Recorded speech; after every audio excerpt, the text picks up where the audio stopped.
छात्रों, आज हम पल्लवन की चर्चा करेंगे। इससे पूर्व हमने संक्षेपण के विषय में विस्तार से चर्चा कर चुके हैं। आज हमारा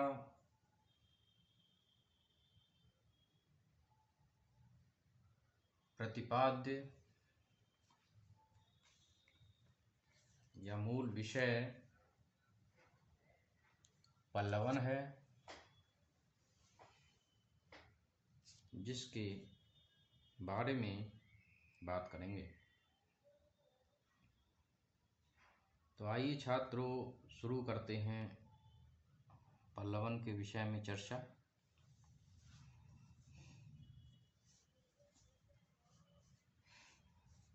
सबसे पहले पल्लवन के अर्थ को जानेंगे।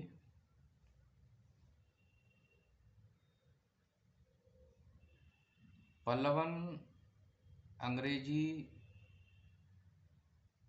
एक्सपेंशन शब्द का हिंदी रूपांतरण है।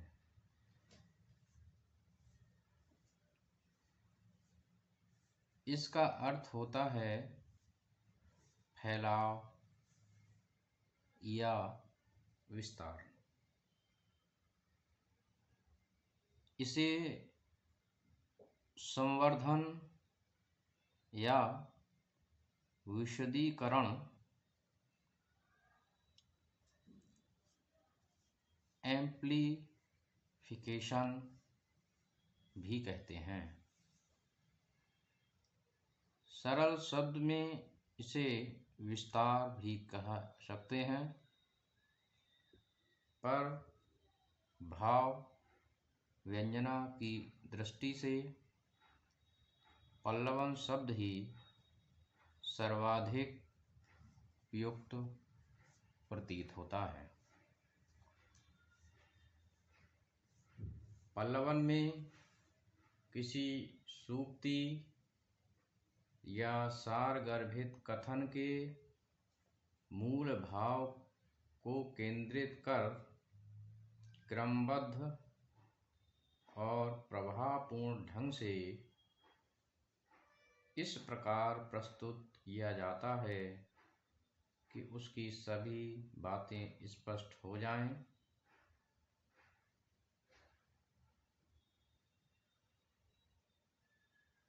पल्लवन में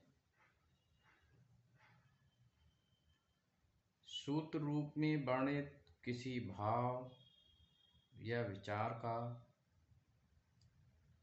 विस्तार किया जाता है।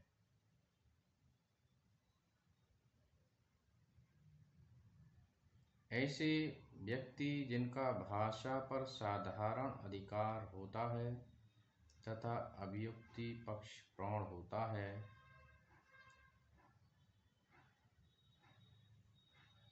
थोड़े से शब्दों में गागर में अपार भाव सागर भर देते हैं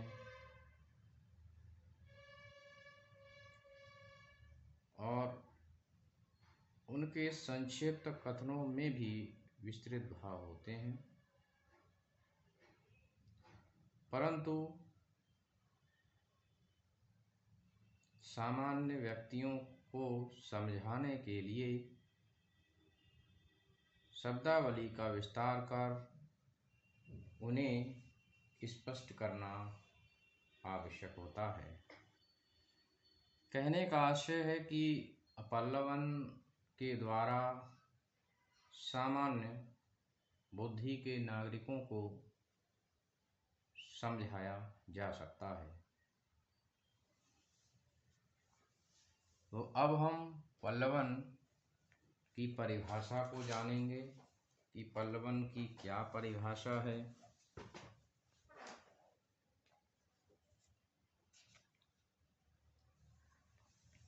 तो पल्लवन की परिभाषा कई विद्वानों ने दी है, जिनमें से पहले हम वासुदेव नंदन प्रसाद की परिभाषा को जानेंगे। डॉक्टर वासुदेव नंदन प्रसाद ने कहा है कि किसी सुसंगठित एवं गुम्फित विचार अथवा भाव के विस्तार को पल्लवन कहते हैं। इसके बाद डॉक्टर ईश्वर दत्त शील ने भी इसको परिभाषित किया है, तो इनकी परिभाषा भी देख लेना उचित रहेगा। किसी सूक्ति, सुभाषित अथवा सुगठित तथा सुगुम्फित विचार वाले आदर्श वाक्य के मूल भाव का तर्क सम्मत शैली में विभिन्न उदाहरणों, विवरणों और दृष्टांतों द्वारा किया गया परिवर्धन ही पल्लवन या विस्तारण है। तो यह डॉक्टर ईश्वर दत्त शील की परिभाषा हमने देखी। अब हम डॉक्टर ओम प्रकाश सिंघल के परिभाषा को देखेंगे कि उन्होंने इसको किस प्रकार परिभाषित किया है। डॉक्टर ओम प्रकाश सिंघल जी लिखते हैं, जब किसी शब्द, सूक्ति, उद्धरण, लोकोक्ति आदि का अर्थ स्पष्ट करते हुए दृष्टांतों, उदाहरणों अथवा काल्पनिक उड़ान द्वारा 200 से 300 शब्दों में विस्तार करते हैं, तब वह पल्लवन कहलाता है। तो इस प्रकार डॉक्टर ओम प्रकाश सिंघल जी की परिभाषा हमने देखी। अब हम इसके बाद पल्लवन के प्रकारों को समझेंगे कि पल्लवन के कौन कौन से प्रकार होते हैं। इसको समझना भी उचित रहेगा। तो पल्लवन के प्रकार: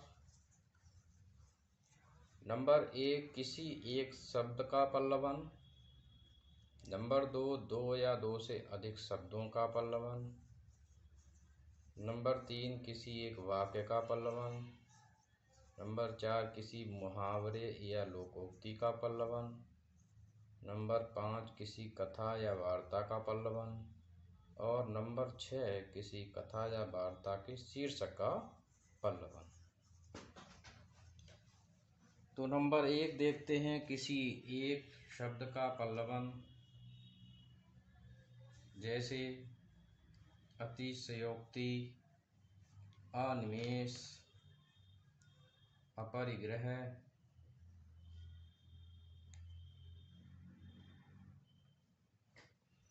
अवैतनिक, उच्छिष्ट, गोपनीय, जठराग्नि, सार्वजनिक, सार्वकालिक, सार्वजनीन आदि शब्द हैं। तो एक एक शब्द हैं, इनका भी पल्लवन होता है और किया जा सकता है। अब हम देखेंगे 2 या 2 से अधिक शब्दों का पल्लवन। जैसे आरोग्य, सदन, देवासुर संग्राम, प्रतिभा पलायन, वैकल्पिक व्यवस्था, सत्यम शिवम सुंदरम सर्वजन हिताय सर्वजन सुखाय आदि शब्द हैं जिनका पल्लवन किया जाता है। नंबर 3 है किसी एक वाक्य का पल्लवन, जैसे कर्म ही पूजा है, जहाँ धर्म है वहीं विजय है, श्रद्धा और प्रेम के योग का नाम भक्ति है, भविष्यत का अनुचर तुच्छ मानव केवल अतीत का स्वामी है, स्वतंत्रता हमारा जन्म सिद्ध अधिकार है आदि ऐसी ही वाक्य हैं जिनका पल्लवन किया जा सकता है। नंबर 4 है किसी मुहावरे या लोकोक्ति का पल्लवन, जैसे अपना उल्लू सीधा करना, गागर में सागर भरना, चोली दामन का साथ होना, घर का भेदी लंका ढाए, चोर चोर मौसेरे भाई, भूखे भजन न होए गोपाला, ये लो अपनी कंठी माला।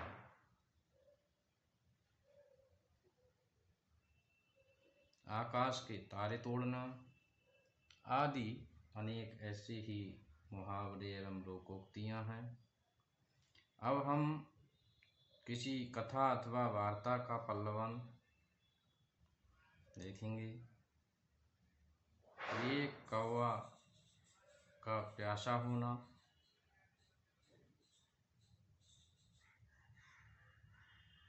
मार्ग में घड़े का दिखाई पड़ना, कौवे का उसके पास जाना, घड़े में पानी का थोड़ा होना, कौवे द्वारा घड़े में कंकड़ डालना, पानी का ऊपर आना, कौवे का पानी पीना। इसी प्रकार नंबर 6 है किसी कथा या वार्ता के शीर्षक का पल्लवन, जैसे देवासुर संग्राम, सावित्री सत्यवान, नल दमयंती, दानवीर कर्ण, अमर सिंह राठौर, लोमड़ी और अंगूर, कछुआ और खरगोश आदि इसी प्रकार से हैं। तो छात्रों, हमने देखा कि पल्लवन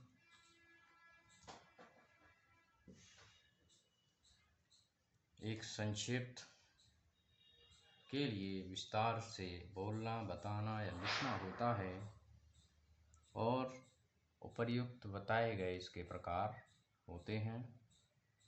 तो मैं समझता हूँ कि आपने इसको समझा होगा। धन्यवाद।